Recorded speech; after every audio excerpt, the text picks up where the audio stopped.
Shalom sahabat Repa yang terkasih dalam Tuhan. Ketaatan kepada Allah seringkali tidak nampak indah. Kadang malah terlihat kejam, keras, dan tidak manusiawi bagi mata dunia. Sahabat, di zaman ini kita hidup dalam dunia yang menilai segalanya dari rasanya. Kalau terasa baik, berarti benar. Kalau terasa tidak enak, berarti salah. Dunia menilai kasih Allah hanya dari kelembutan, bukan dari sisi kekudusan. Tapi tahukah sahabat, kasih yang sejati kadang menuntut keputusan yang keras. Lihatlah dunia kita hari ini. Ketika orang tua menegur dengan keras anaknya, itu dianggap kejam. Ketika gereja menegur dosa di antara jemaat, itu dianggap tidak toleran. Dunia menolak disiplin, menolak ketegasan, bahkan menolak Allah yang menuntut ketaatan total. Dalam kitab Bilangan pasal 31, merupakan salah satu bagian Alkitab yang paling sulit diterima akal manusia modern. Mengapa Allah menyuruh bangsa Israel berperang melawan orang Midian, bahkan dengan perintah yang tegas dan terkesan kejam?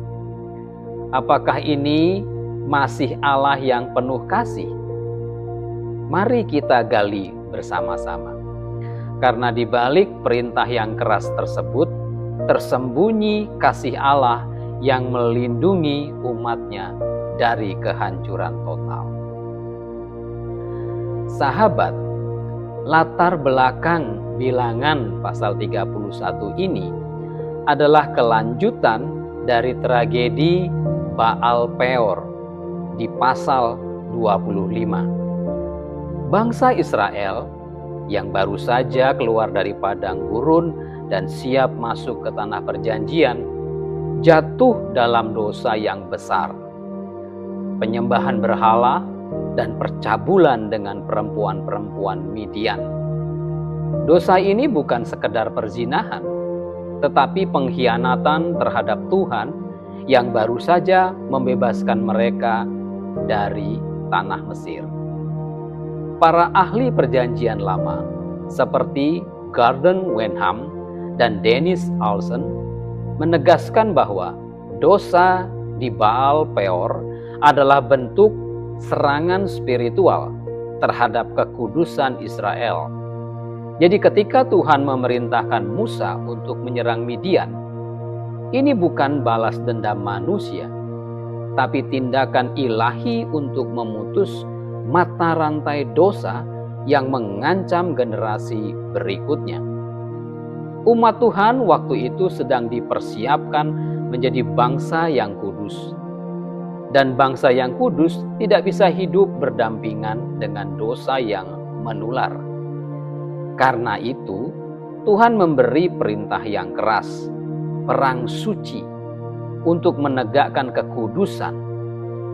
Setelah perang, Tuhan juga memerintahkan mereka menyucikan diri dan segala hasil rampasan perang. Karena darah dan kematian telah mengotori umatnya. Mereka harus mencuci diri, mencuci pakaian, bahkan menyucikan logam dengan api. Ini bukan sekedar aturan higienis, tetapi lambang bahwa setelah ketaatan yang keras, harus ada penyucian yang tulus. Dengan kata lain, Bilangan pasal 31 bukanlah kisah kekerasan tanpa hati, tetapi kisah tentang Tuhan yang menjaga kekudusan umatnya agar mereka tidak binasa oleh dosa. Dalam teks bahasa Ibrani, kata yang digunakan untuk membalas orang-orang Midian adalah nakam, yang berarti menegakkan keadilan Allah. Artinya, perang ini bukan aksi balas dendam pribadi, tapi tindakan yudisial Tuhan, divine justice. Nah, tujuan penulis kitab Bilangan sangat jelas, untuk menunjukkan bahwa ketaatan total kepada Allah adalah bentuk kasih yang sejati, meskipun dari luar tampak keras. Di dalam struktur naratif Bilangan, pasal 31 muncul di akhir-akhir bangsa Israel dalam perjalanannya di padang gurun. Ini adalah ujian terakhir bagi Israel sebelum memasuki tanah perjanjian.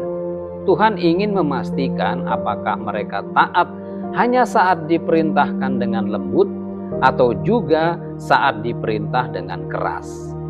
Ini menguji apakah iman mereka bergantung pada perasaan atau pada perintah Tuhan semata. Sahabat, ketaatan sejati bukan ketaatan yang nyaman, tapi ketaatan yang tetap berjalan meski terasa pahit. Sahabat, mari kita renungkan 3 kebenaran teologis yang muncul dari Bilangan pasalnya yang ke-31 ini.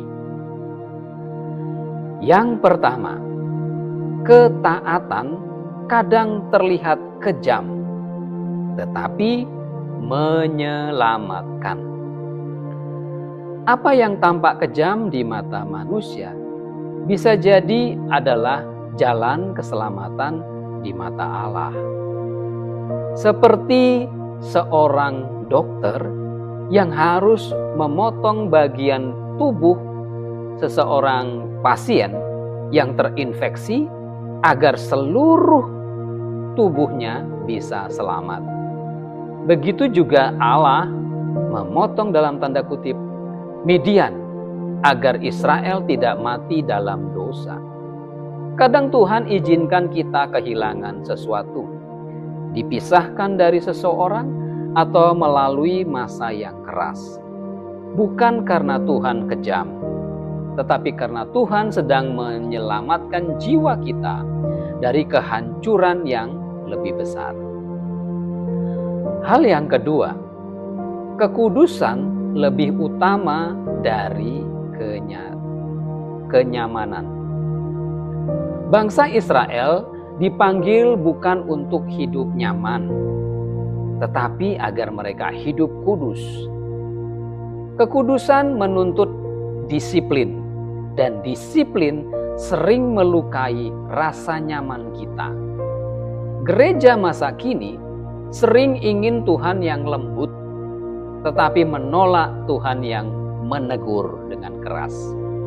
Padahal tanpa teguran, kita tidak akan pernah menjadi dewasa rohani.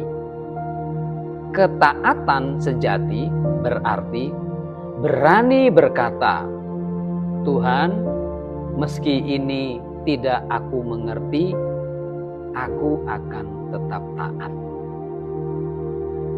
Hal yang ketiga atau yang terakhir, setiap ketaatan butuh penyucian. Perhatikan ayat 23 dan 24. Segala sesuatu yang terkena api harus dimurnikan dengan api. Yang tidak tahan api dimurnikan dengan air. Ini lambang rohani bahwa setiap tindakan, bahkan tindakan ketaatan, perlu disucikan kembali di hadapan Tuhan. Kadang setelah kita melakukan hal besar bagi Allah, kita tetap perlu datang dan berkata, Tuhan, sucikan hatiku. Jangan biarkan ketaatanku berubah jadi kesombongan. Ketaatan tanpa penyucian bisa berubah jadi kesombongan spiritual.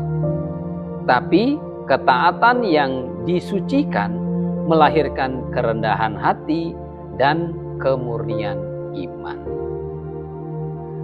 Sahabat yang dikasihi Tuhan, ketaatan yang terlihat kejam sesungguhnya adalah cermin kasih Allah yang serius menjaga hidup kita.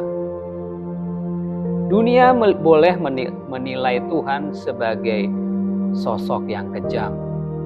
Tapi kita, orang percaya, mengerti di balik setiap perintah yang keras ada kasih yang melindungi. Seperti salib, tampak kejam, tapi justru di sanalah kasih terbesar dinyatakan.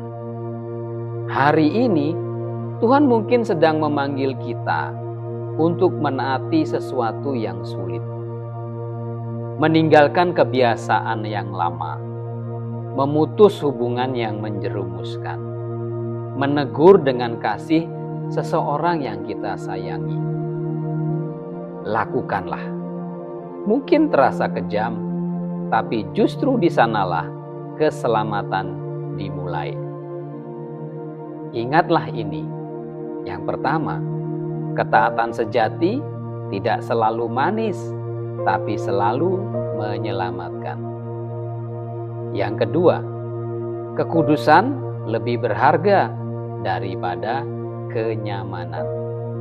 Yang ketiga, setelah taat, tetaplah bersih di hadapan Tuhan. Mari kita berdoa. Tuhan, Engkau tahu bahwa kami sering takut untuk taat saat perintah-Mu terasa keras.